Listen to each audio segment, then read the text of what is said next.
But I think the next phase is AGI. The next phase is the age of abundance.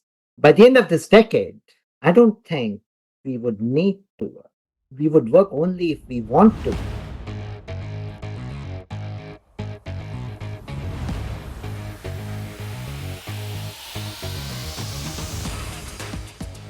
Good morning, good afternoon, or good evening, depending on where you're listening.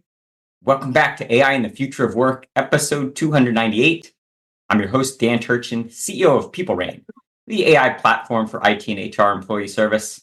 If you enjoy what we do, please tell a friend and give us a like and a rating on Apple Podcasts, Spotify, or wherever you listen. If you leave a comment, I may share it in an upcoming episode. Like this one from Gary in Seattle, who says his favorite episode is the conversation with Bruce Feiler, author of The Search, about finding meaningful work. Oh, I so love that conversation. Gary, thanks for bringing that one up. Good memories. Gary listens each week while doing the dishes. He adds that he loves how every conversation is about the human side of technology beyond just AI headlines. Hey, Gary, thanks for listening. And if you haven't heard it, go listen to that one with Bruce Feiler right away. We learn from AI thought leaders weekly on this show. Of course, the added bonus, you get one AI fun fact each week. Today's fun fact, Michael Blanding writes in the Darden Report for the University of Virginia about how AI is redefining what it means to lead responsibly. Blanding cites Darden professor Yael Grushka-Cocaine, who says there's a lot of conversation around learning to embrace AI and engage with it. If you shut yourself off and say, we're definitely not going to use it, that's irresponsible, because then you're not building the competency to understand where the dangers are. The best thing a leader can do is to educate themselves in the technology and show that they know what they're talking about. That way, you gain credibility and trust in the eyes of your clients, your employees, and your investors. Blanding goes on to cite lecturer Ben Liner, also from Darden, who says the power of the technology combined with a lagging regulatory framework in the United States means companies may be tempted to aggregate data for models that could create a better product or service, but may also violate user privacy or copyright law. When dealing with large language models such as ChatGPT, managers may also overlook underlying data biases that can cause models to produce results that have negative impacts. For leaders to navigate AI's risks requires a clear ethical framework that goes beyond existing regulatory or legal frameworks. This is my commentary. You aren't entitled to do whatever you want because the laws haven't yet caught up with the pace of innovation. Of course, we'll continue to unpack this important topic, and we'll link to that full article in today's show notes. Now, shifting to today's amazing conversation. Today's guest is an AI legend whose extensive AI bio reads like something ChatGPT just hallucinated, but it's actually true. Pankaj was a pioneer in laptop and wearable technology as a leader at Intel and Qualcomm in the early 2000s before becoming an active investor, advisor, mentor, and speaker. Pankaj Kedia started 2468 Ventures in 2021 and has angel invested in an incredible list of companies, including Groq, that's the chip company, not the Musk LLM, Anthropic, OpenAI, Figure Humane, and Athena. Oh my Lord, what a list. Pankaj was also recently appointed Chief AI Officer and board member at Mexican medtech company Biossmann. Pankaj holds engineering degrees from IIT Roorkee and the University of Michigan, go Big Blue, and he received his MBA from Wharton. We met when he held court at the recent Mighty Capital LP event in Sausalito about AI and the current state of AI investing. I knew immediately we had to introduce Pankaj to this community. I've been looking forward to this one. Thanks to the great SC Mawadi from Mighty Capital for putting us in contact. And without further ado, Pankaj, welcome to AI and the Future of Work. Let's get started by having you share a bit more about that illustrious background and how you got into the space. Could share a bit more about your background, that illustrious background I shared, and how you got into the space. Yeah, Dan, it's a long story. I grew up in India. I came to Michigan way back in 1980 to pursue my master's. And believe it or not, my graduate degree was in expert systems. That's how we talked about AI at the time. My first couple of jobs were in AI, rules-based expert systems. And then I decided to go back to business school. Over the last 3 decades, since business school, I've had a blast. I've had a hell of a ride. The first decade, I was at Intel, accelerating the adoption of internet with laptop PCs. The second decade, we took the internet mobile with the first modern tablets and smartphones. And over the last decade, we brought the wearable revolution while I was at Qualcomm to the industry. So things have gotten smaller every decade, right? Laptop, smartphone, wearable. But my first love was AI. I worked on rules-based expert systems. At Intel, I worked on big data and ML. And at Qualcomm, integrated generative AI in Snapdragon platforms. The wearable device was the first one where we integrated AI accelerators and NPUs. So after running 3 marathons over 3 decades, out comes ChatGPT. And I decided I'm going to work with AI on AI full time for the next 1 or 2 decades. So I left Qualcomm about 18 months ago. I'm all in AI. I'm investing actively. I'm a board member. I'm an advisor. And as you mentioned in your intro, I recently took a chief AI officer role in a healthcare company, bringing AI and healthcare together. Amazing opportunity to disrupt, amazing opportunity to transform healthcare with AI. We will talk more about it. Always love opening up the Silicon Valley time capsule with guests that have your tenure in and around the Valley. You have been mentored by, worked alongside two of truly the most iconic leaders in the history of technology. Andy Grove from Intel, Irwin Jacobs at Qualcomm. I would love to know, what are the leadership lessons that you took away from those iconic cultures and those leaders? Yeah, Dan, I literally grew up at Intel. I was there for about 2 decades. When you think about Intel, you think about an iconic company. Intel is how Silicon Valley got silicon in its name. Over 20 years, I had a front row seat in how one should think about strategy. Andy Grove is the eternal strategist that we think about when we think about strategy. I worked with who's who executives around marketing. Everything I know about marketing, I learned at Intel. I learned about deal making and collaboration. I learned about risk taking. But perhaps most of all, we talk about meritocracy, but Intel was and is the true meritocracy. So I'm forever grateful for my time at Intel, for my mentors and managers. It is how one should think about culture. Over the last decade, I was at Qualcomm. I joined Qualcomm in 2013. I left January last year. We went from 25,000 employees to 50,000 employees while I was there. We jokingly call Qualcomm a $25,000 small startup or a $50,000 small startup. Qualcomm is and will ever be a startup. Qualcomm puts so much emphasis on innovation, on invention, on risk taking, around creating new things. And of course, I was lucky enough to start the wearable business at Qualcomm. I ran it for 10 years. And, we went from zero to shipping tens of millions of units. It is only possible at a company like Qualcomm, where the internal culture empowers each one of the employees to take risks and disrupt the status quo. So really, I've had the best of times, both at Intel and at Qualcomm. I grew up in San Diego and I watched that company transform the whole economy and change so many of the lives of my friends, people I work with, people I love and care for. And so I know as an early leader at that company, you and a small number of people really put that company on the map. So amazing work. You mentioned your role in building that wearables business at Qualcomm.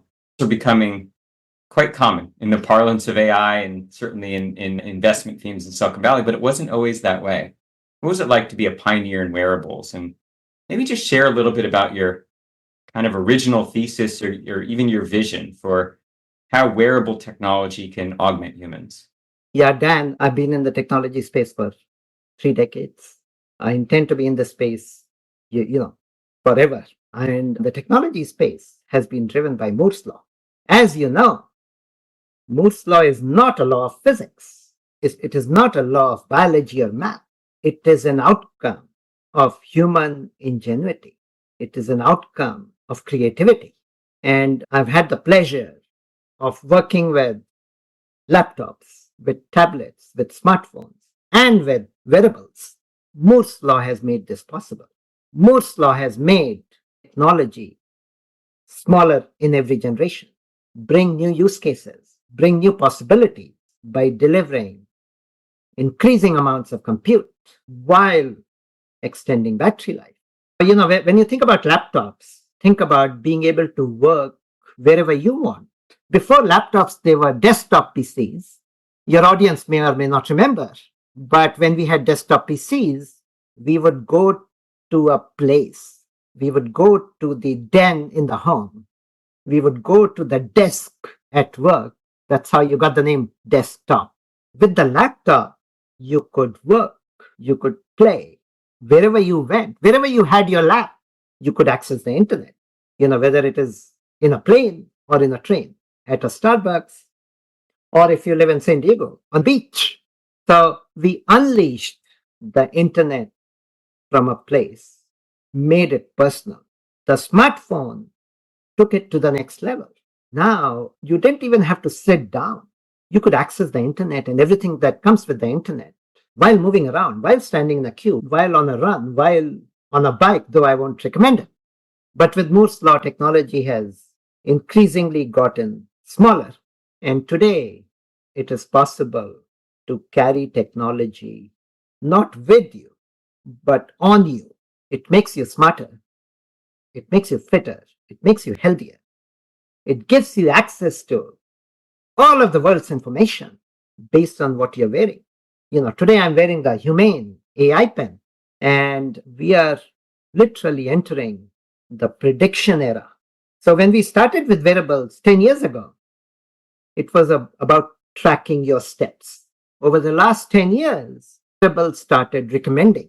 They were using big data, ML, the cloud, to recommend that you should stand up, that you should take a break. With AI and wearables, we are headed to the device predicting what might happen. If you're sedentary, you might get a heart attack. If you read this kind of news, this is what might happen tomorrow. So as we move from ML sort of AI to generative AI, we are going from the recommendation era to the prediction era. And this intelligence is coming to you with the wearable on you, with the device that is with you 24/7. It truly becomes your personal assistant. I know I can't live without one. And, there are 8 billion people around the world. My prediction is in 10 years, each one of us will have at least one wearable on us, and we won't be able to live without one. So it's very exciting times. Pankaj, we had a version of this conversation last season with a leader from Qualcomm named Durga Maladi. I don't know if you knew Durga while you were there, but he explained to us the Qualcomm vision and some of what's in the lab regarding on-device AI, which clearly is a big part of what you just described in terms of the evolution of wearables. Yeah. We also had a good discussion about what could go wrong, the ramifications of a device that's part of your being, essentially augmenting you as a human, awake and listening to everything you do. And I think it's really important to consider the ethical implications of wearables, even while it's very easy to get excited about the potential, everything you shared. What are some of the potential downsides? Yeah. I'm glad you bring up Durga. I know Durga well. Right now, Durga is running 5G and AI for Qualcomm. Hi, Durga. So before I answer your question, I actually on-device AI. Since ChatGPT came out, all of training, much of inference has been done in the cloud. Over the next few years, training will remain in the cloud, but inference or on-device AI will move to the edge. It will move to the smartphone, the PC, the devices in the industrial context, robots and drones and security cameras. It will move to your car, your autonomous car. So intelligence will be done locally for a variety of reasons. Now, if I go back to your question, it's the history of technology. The last three technology revolutions, internet, mobile, cloud, they've had overwhelmingly positive impact, not just in the technology sector, but in how you and I live our lives. Every person lives his or her life around the world. So technology does a lot of good. Of course, there are unintended consequences. Of course, there are things that might go wrong. AI is no different. People say AI will be bigger than the internet, mobile, cloud. I fully agree with that. It will probably be bigger, 10x or 50x. At the same time, there are risks around competition around the world. Internet mobile cloud happened in Silicon Valley or Seattle on the West Coast. And then we exported these technologies around the world. AI is different. AI is happening in every country, in more than 100 countries today. R&D is happening around AI in China, in India, in Mexico, in US, and so on. So there is a risk of fragmentation. There is a risk that in an attempt to get ahead, companies, countries might cut corners. They may not deal with regulation. They may not deal with ethical issues. They may not have a good legal framework. Of course, Dan, there is a risk.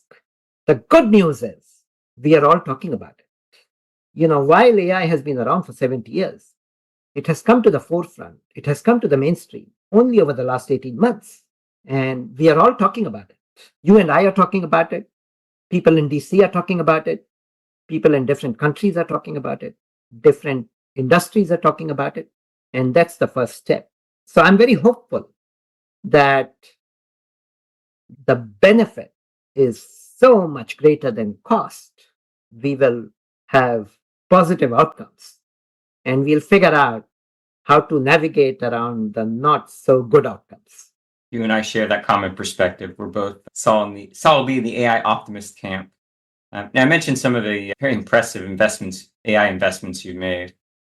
And so you're seeing tens of hundreds of pitches by some of the most innovative AI entrepreneurs.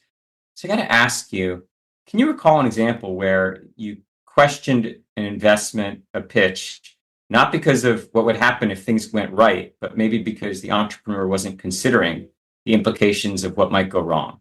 Yeah, Dan, I've been investing for 10 years. I've been investing in AI for 5 years. Two thoughts. Number one, as an early stage investor, I look at, is the market big enough? Is the founder ambitious enough, visionary enough? And is the opportunity to disrupt with AI significant enough?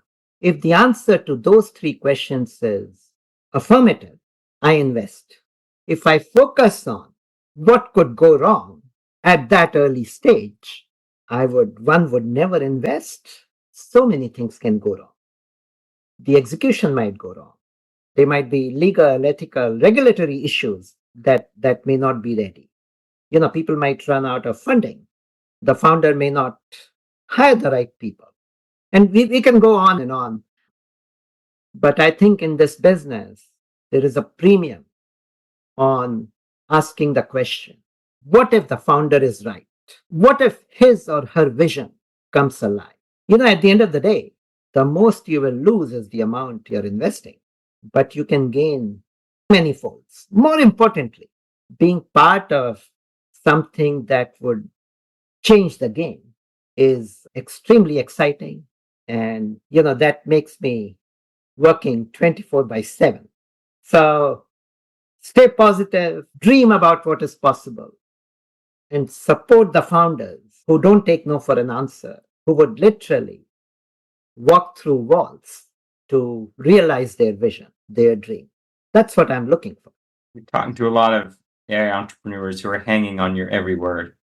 What's a thesis that you have, or maybe a pitch that you would invest in on the first pitch if you heard it, because it's something that you believe needs to happen that hasn't yet come across your desk? Given your amazing track record so far, what's that pitch you're waiting to hear? I see many pitches every week. I would say when things are perceived to be down, that's when the best companies are born. We saw this with Google in 98, 99. We saw this with Uber and Airbnb in 2009, 2010.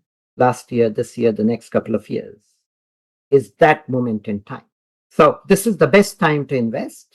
I look for the same three things. I'm boring, but consistent. I'm looking for the size of the market, the founder gene, and the possibility of disruption. I'm looking for 100x, 1000x, 10,000x kind of disruption. It won't come true every time, but when it does, your bets pay off like crazy. So it's exciting time to be investing right now. It's exciting time for founders to be starting companies, especially around the AI thing. Talked repeatedly about the things that you see in an entrepreneur. You talked about, the ambition of the founder, the CEO, the founding team. Say more about what is it that you look for when you meet an entrepreneur the first time that gives you an indication, this is a team, this is a person I want to back? Yeah, Dan, you know it when you see it. You see it in his or her eyes. It is how they think. It is how they think about the possibility, about the vision, about how they can change the world, the belief they have in themselves. They are always thinking about, changing the game. They focus on the problem. They obsess about the problem, not the solution. They may not get the solution right the first time, the second time, the third time. On average, startup founders, you know this better than anybody else, pivot 5 to 7 times in the life cycle of their company. But if you're not obsessed with the problem, you will zigzag. I look for literally never give up attitude. I look for founders who understand the voice of the customer, who are obsessed about understanding how the customer would react to what they are doing. I look for opinionated founders with strong points of view, but also have the self-awareness to realize when things are not going the way they want it to, right? So also being pragmatic and having the flexibility to change the course or slow down. This is not something you learn in startup school or business school. In many ways, it's the DNA, it's the grit, it's the desire, it's the will to make a difference. Best investors, I believe. I'm sorry, Pankaj, I didn't mean to cut you off, please. Yeah. No, go ahead. One of the patterns I've seen is the best investors, many of which we've had on this podcast, are good students of human psychology. And I feel like they're able to look inside the person, the CEO, the pitch, and introspect. Is this someone with, I'll call it intestinal fortitude? What's going to happen when, the chips are down?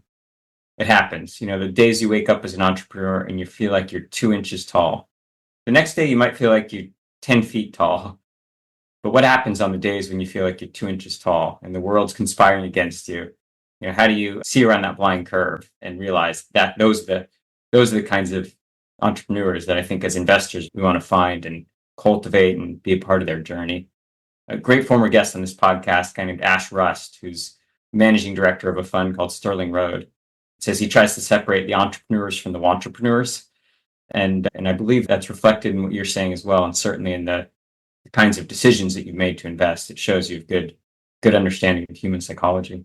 Pankaj, I'd like to know, when you and I are back here having a version of this conversation in a decade, and you've invested in 10x the number of companies you have now, and you have 10x more scars, what's one thing that will be different about the way we work as humans that might today seem like science fiction, but we'll see just be commonplace in a decade? Yeah. So Dan, you're asking me to look at my crystal ball. AI is moving so fast.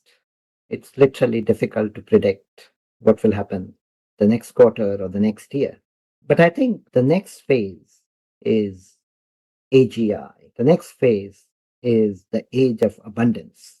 By the end of this decade, I don't think we would need to work. We would work only if we want to work. By the end of this decade, I think we'll work from anywhere. While we got used to working from home over the last few years during COVID, literally, the age of intelligence would give you all the tools that you can collaborate the way you want, you can work the way you want. From Earth, or for that matter, from Mars, I think things will change in smaller ways. The tools we use, the technologies we use, but big picture, working will be a choice. And when you have a choice, you do your best work.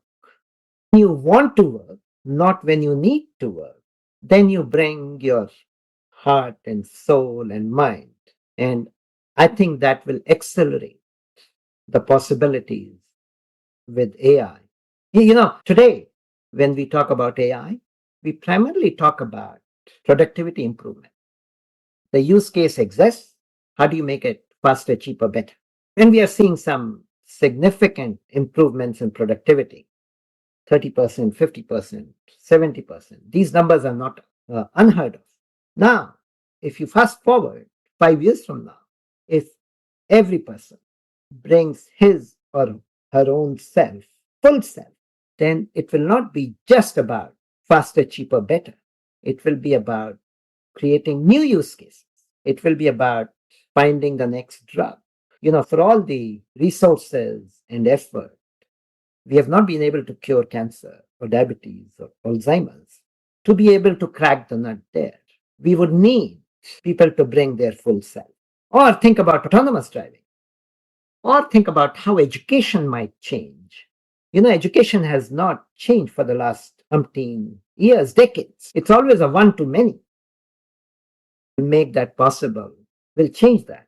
We'll make one-to-one education possible. We will go from doing things faster, cheaper, better to doing new things. And that will transform how we think about work. Brilliant answer. I want to have more of those dialogues on this podcast about the future of ed tech. I like how you framed it from one to many to one, hyper-personalized education journeys, particularly to expose the power of education through new technologies like AR, certainly to the rest of the world that isn't privileged like we are in the West. So I'm really glad you brought that up. I think it's an important theme. Pankaj, we're way over time, but you know what? There was no way I was going to cut this one short. I've really been enjoying this, but you're not getting off the hot seat without answering one last important question for me. You've accomplished so much. I want to know, what's your proudest professional accomplishment to date? And what will the enduring legacy be of Pankaj Kedia? Dan, I'm not ready to talk about legacy. I have a long career ahead of me, having deployed laptop PCs to hundreds of millions of users, having deployed smartphones to billions of users, deploying AI, every man, every woman, every child, every pet. I think this will change how we work, how we live, how we play, how we share. But perhaps the biggest impact will be powering each one of us with these technologies to solve the world's biggest problems. And if you take the long arc of history, if you take the long arc of how technology is deployed, there is no other place I would rather be than using technology, using AI to impact every human on the planet and maybe other planets. So I'm excited about that. I get up every day thinking about that. Somebody asked me, what do you do for vacation? And I'm like, working on AI, working on all the things. It's like education. It's like vacation. What would I rather be doing? Vacationing every day or going for a 2 week to Hawaii or something and still thinking about AI and technology? This is literally living a dream. And every day is a new adventure. I'm so excited about it. I know that about you. Not only do you live in a paradise, but I know that to be true. You're a 24/7 person and you genuinely have a passion. Everything we've talked about, it's the most authentic version of Pankaj. And I hope that you leave as your legacy a whole generation of people who share your passion and your enthusiasm for what technology can do to make humans better. So thank you. Thank you, Dan. Thank you for having me. I enjoyed the discussion. Let's do it Likewise. again soon. You bet. We're just getting started with this conversation. And before I can let you go, where can the audience learn more about you and all the good work we've been talking about? Yeah, I'm pretty active on social media, on LinkedIn, on Twitter, or X. So you can find me. I'd love to expand the discussion with your audience and see how we can collaborate and really realize the full potential of what AI has to offer. I should mention to listeners that Pankaj is an amazing photographer, and we should do a whole episode sometime just on the intersection of AR, AA, and art. And at least my personal thesis, as you know, is that AI can imitate great artists, but can never replace the artist's mind. And maybe we'll leave that as a cruel tease, but I would love to get your perspective on that at some point. Yeah, now you are teasing me. I'm looking forward to it. All right, you got an open invite, Pankaj. This has been such a pleasure. Thanks for hanging out. And gosh, that's all the time that we have for this week on AI and the future of work. As always, I'm your host, Dan Turchin from PeopleRain. And of course, we're back next week with another fascinating guest.